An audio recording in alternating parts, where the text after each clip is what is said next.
Morning and thanks for joining us here at 6 o'clock. If you can, take a look at your screen right now. An early spring snowstorm is beginning to ramp up with rain turning to heavy wet snow tonight, which is why our weather team is issuing a KARE 11 weather impact alert starting at 6 p.m. Yeah, Jason Hackett here with Alicia Lewis here to get you updated on this winter storm coming our way.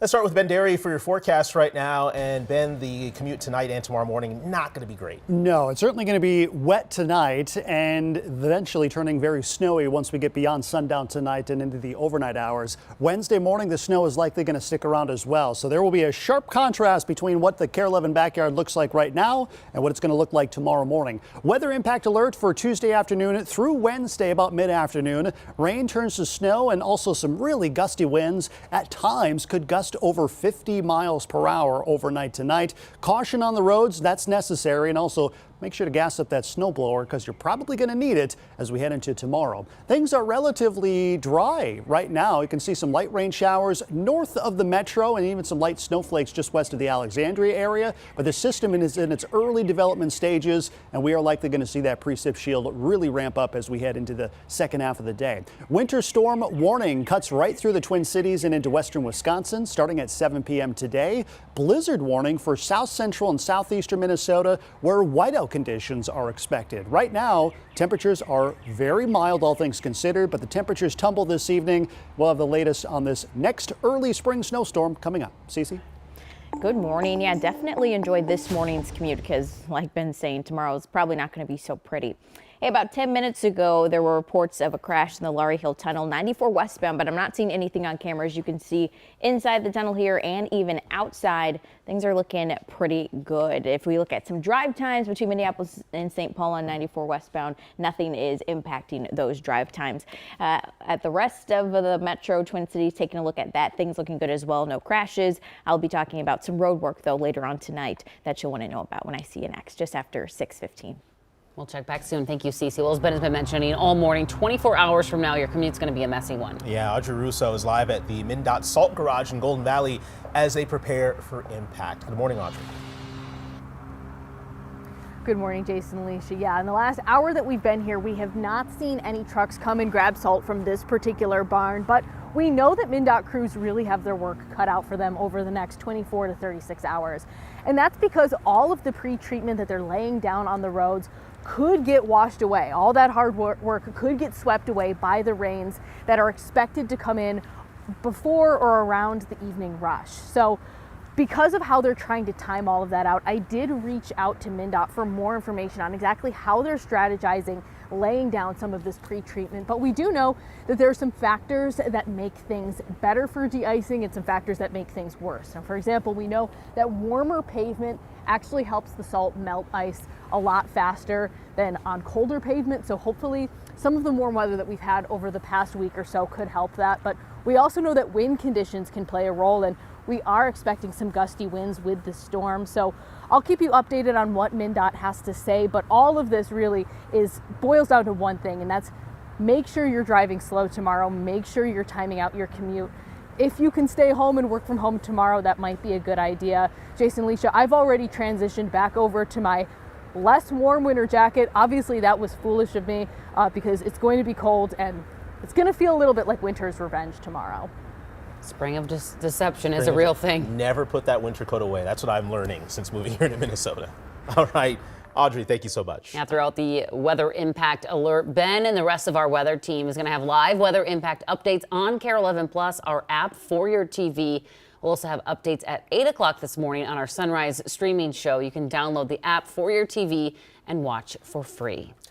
Let's turn now to that breaking news that we are following. Overnight, China put in place retaliatory measures to President Donald Trump's tariffs against China, Canada, and Mexico. That's right. Those went into effect about 6 hours ago. Michelle Beck is at the live desk right now tracking new fallout from this morning. Hey, Michelle. Well, hey, guys, right now, all eyes are on the country's farmers. President Trump is talking right to them here in this post to get ready to start making a lot of agricultural products to be sold inside of the U.S. But look, it's not over. He also said this: tariffs will go on external products next month. And he ends this post with these words: have fun. Well, as of midnight, most imports from Canada and Mexico are now taxed at 25%.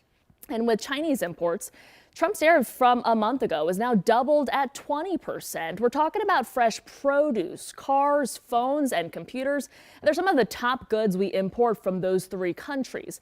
Well, overnight, China retaliated, announcing tariffs of up to 15% on some American products from chicken to wheat. That starts Monday, and Canada vowed similar steps. Tariff, that's an economic war. And in any kind of war, you don't gain. Everyone loses. Yeah, everyone loses, he said, in case you missed that. Well, I'm also keeping an eye on gas prices, too. Right now, Minnesota is averaging $3.03 right here.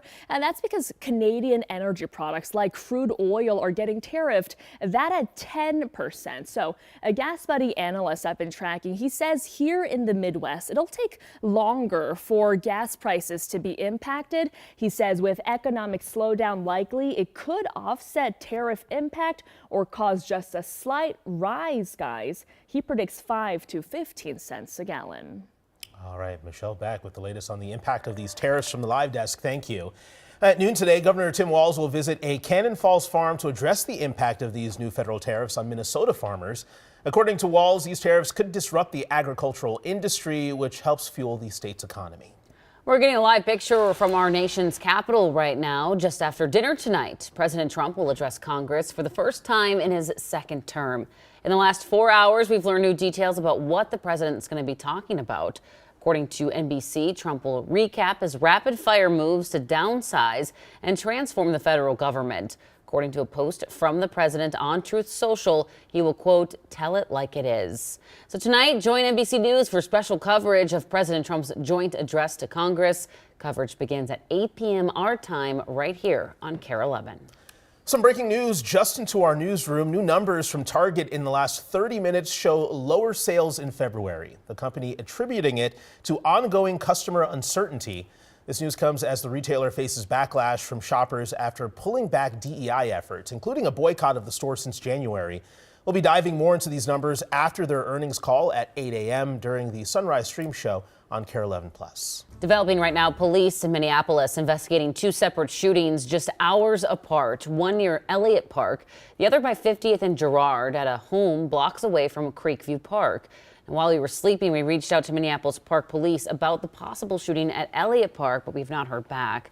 This is video from our photographer at the scene of 9th and Elliott just before 10 last night. We can confirm there was a black SUV with a bullet hole through the windshield.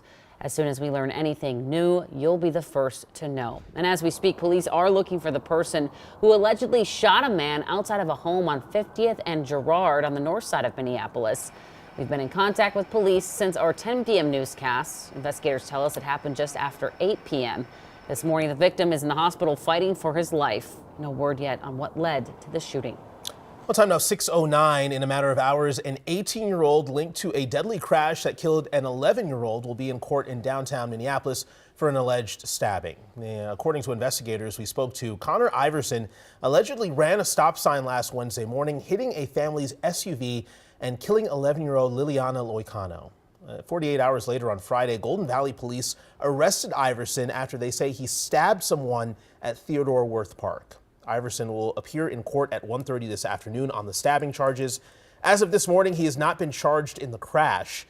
A fundraiser for Liliana will be held at Back Channel Brewery starting at 3 this afternoon.